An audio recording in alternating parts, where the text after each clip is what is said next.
강화 용흥궁 is the private residence of King 철종, the 25th king of the Joseon dynasty, before ascending to the throne. It feels more like a simple royal residence than a palace. 철종's residence was originally a thatched house owned by Lee Won-bum, a farmer from Gangwon Island. Upon its ascension to the throne, it was rebuilt into a tile-roof palace. The architectural style is a simple residential residence with a hip-bent gable roof and a 주심포, a type of roof covering. Before ascending to the throne, 철종 lived in seclusion on Gangwon Island and was known as 강화도령. 조선의 왕이 되기 전 한 남자가 숨어 지내던 작은 집이 있습니다. 그곳은 화려한 궁궐도 웅장한 성도 아니었습니다. 하지만 바로 이곳에서 조선 25대 왕 철종의 운명이 바뀌었습니다.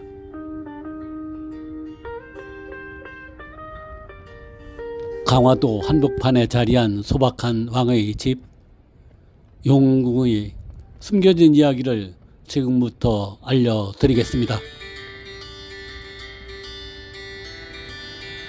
여기가 바로 철종이 왕이 되기 전 머물렀던 잠저입니다.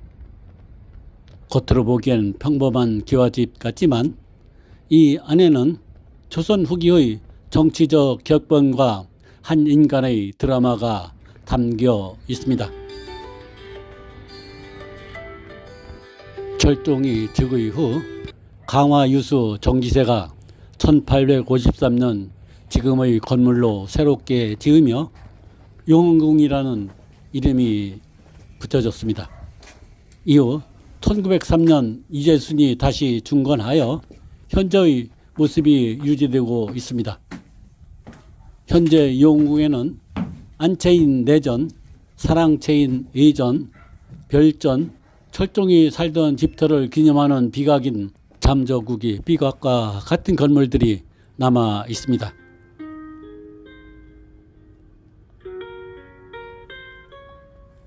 철종이 된 이원범은 왕위에 오르기 전 1844년부터 약 5년간 강화도에서 유배 생활을 했습니다.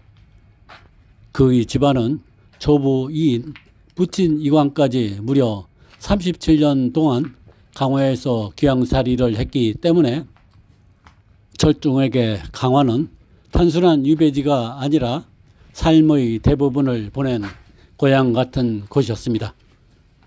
그가 머물던 집은 훗날 용흥궁으로 불리며 기와집으로 개축되었고 지금도 강화에서 중요한 역사 유적지로 남아 있습니다.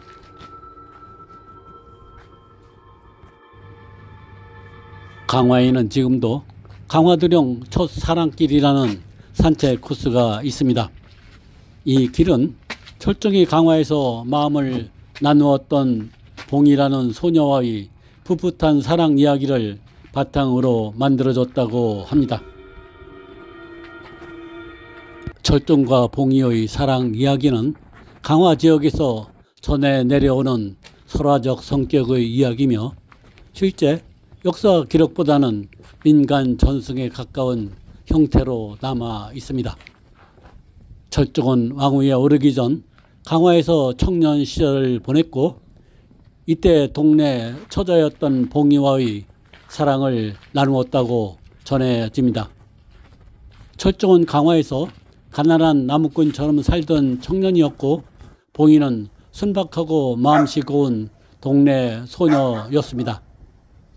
둘은 자연스럽게 사랑에 빠지고 작은 반지를 나누며 꼭 다시 만나자는 약속을 했다고 전해집니다. 철종은 갑작스럽게 왕위에 오르며 봉이와의 약속을 지키지 못하게 됩니다. 철종은 한양으로 떠나면서 봉이에게 데려오겠다고 약속을 했지만 왕이 된 후에는 왕비와 후궁을 맞이해야 했고 강화 시절의 첫사랑을 현실적으로 이어갈 수 없었습니다. 봉인은 신분이 낮은 천문이었기 때문에 한양에 갈 수도 없었고 궁궐에 접근할 수도 없었습니다. 봉인은 철종을 기다리며 평생을 그리워했다는 이야기가 전해집니다. 어떤 전승에서는 봉이가 결국 슬픔 속에 생을 마감했다고도 하며 또 다른 전승에서는 안동입시 세력이 봉이를 해쳤다는 설화적 요소도 등장합니다.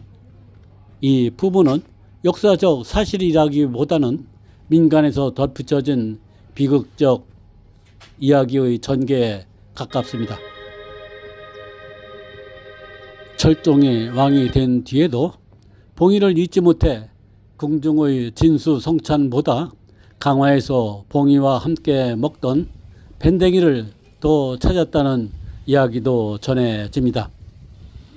밤마다 첫사랑을 떠올리며 그리워했으나 정치적 현실 속에서 그는 아무것도 할 수 없다는 이야기가 강화 지역에서 로맨스 설화처럼 전해지고 있습니다. 철종이 된 이원범은 분명 왕족이었지만 그의 집안은 영모 사건에 연루되며 수십 년간 강화도와 교동도에서 유배 생활을 했습니다. 그는 실제로 나무를 하고 농사 짓고 김을 뜯으며 평범한 백성처럼 살았고 사람들은 그를 강화도령이라고 불렀습니다. 그의 삶은 왕족이라기보다 가난한 농부 청년에 가까웠습니다. 철종 선대 집안이 연루된 주요 영모 사건은 은현군 사건과 희평군 영모 사건 그리고 천주교 박해와 민준용 사건 등이 있습니다. 철종의 할아버지는 사도세자의 서자였던 은현군이었습니다. 은현군의 아들 상계군이 영모 혐의로 처형되었습니다. 이 사건의 여파로 은현군 일가 전체가 유배됐습니다. 철종의 아버지 전계대원군 이광도 이 사건의 영향으로 교동도, 강화도 유배 생활을 하게 됩니다. 철종 역시 왕족 예우를 박탈당하고 평민처럼 생활을 하게 됩니다. 이 사건이 철종 집안 몰락의 첫 번째 결정적인 계기였습니다. 해평군인 이원경 영모 사건은 철종에게 직접적인 타격을 준 사건입니다. 헌종 2년인 1836년 철종의 이복형 희평군 이원경이 영모에 연루됐습니다. 이 사건이 발각되면서 희평군은 사행됐고 철종 집안은 다시 한번 강화도로 유배됐습니다. 이 사건은 철종이 강화도에서 완전히 몰락한 삶을 살게 된 결정적 이유였습니다. 철종 집안이 천주교 박해와 민준용 영모 사건의 여파로도 강화도로 밀려났다는 이야기도 있습니다. 즉 단일 사건이 아니라 여러 정치적 사건이 겹치며 집안 전체가 몰락하게 됐다고 합니다. 1849년 24대 왕 헌종이 후사 없이 갑자기 승하합니다. 왕위를 이을 아들이 없자 왕실은 큰 혼란에 빠졌고 이때 조선의 실권자였던 안동 임시 세력이 움직이기 시작했습니다. 그들은 자신의 권력을 유지하기 위해 정치적으로 위협이 없고 멀리 떨어져 있어 세력 기반도 없는 말 잘 듣는 왕을 찾고 있었습니다. 당시 왕실 최고의 어른이었던 순원왕후 김씨는 왕족 계보를 뒤져 강화도에서 가난하게 살고 있던 이원범을 발견합니다. 그는 왕의 계승 서에서 매우 멀리 있었지만 안동 김씨에게는 가장 완전한 선택지였습니다. 그래서 어느 날 강화도령에게 갑자기 이런 명이 내려옵니다. 강화도령을 한양으로 데려오라. 이 순간이 그 운명을 뒤바뀐 결정적 장면이었습니다. 19살의 이원범은 갑자기 궁궐로 끌려오듯 데려와졌고 도착하자마자 상복을 입고 왕위에 오르는 절차를 밟아야 했습니다. 그는 이 상황에 큰 충격을 받았다고 전해집니다.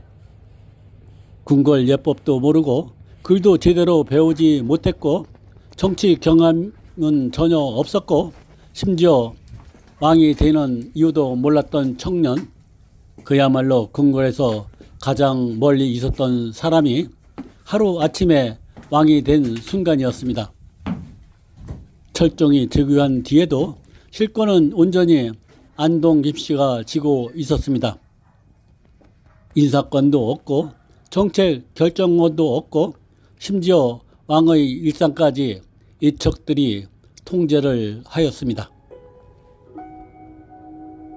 철종은 1863년 음력 12월 8일 창덕궁 대주전에서 32세의 나이로 사망을 했습니다.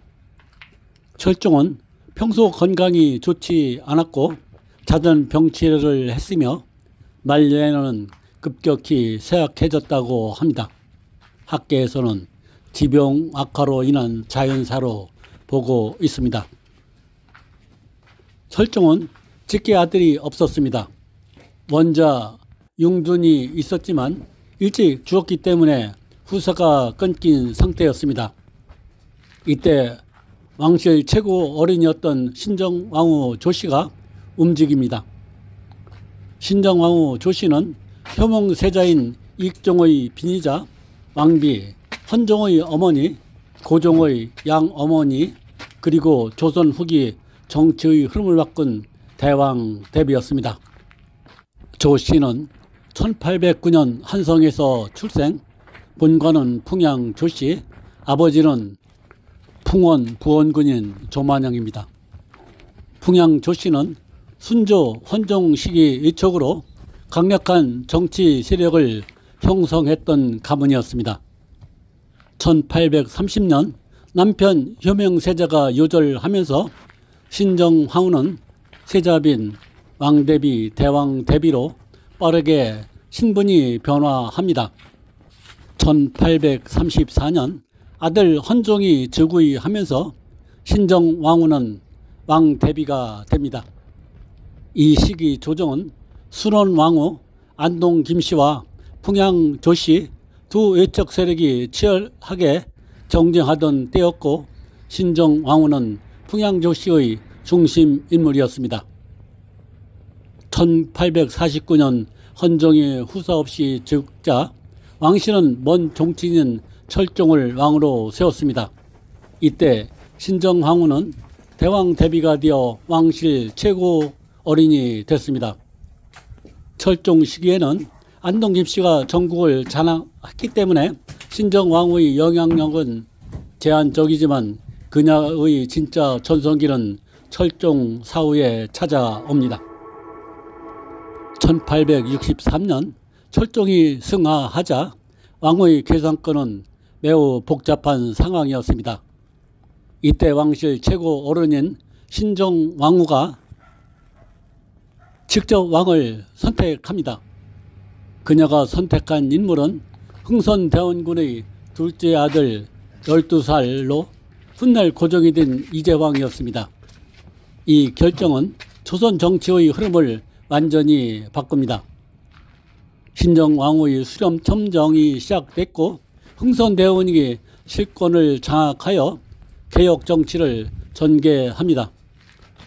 고종시대의 출발점은 신정왕후의 선택이었습니다. 철종이 죽자 신정왕후는 흥선대원군의 둘째 아들 이재왕을 왕으로 지명합니다. 그 이유는 왕실의 족통인 사도세자, 은현군, 전개대원군, 흥선대원군, 이재왕으로 연결한 것입니다. 어린 왕을 세우면서 대왕 대비가 수렴 청정을 할 수 있었습니다.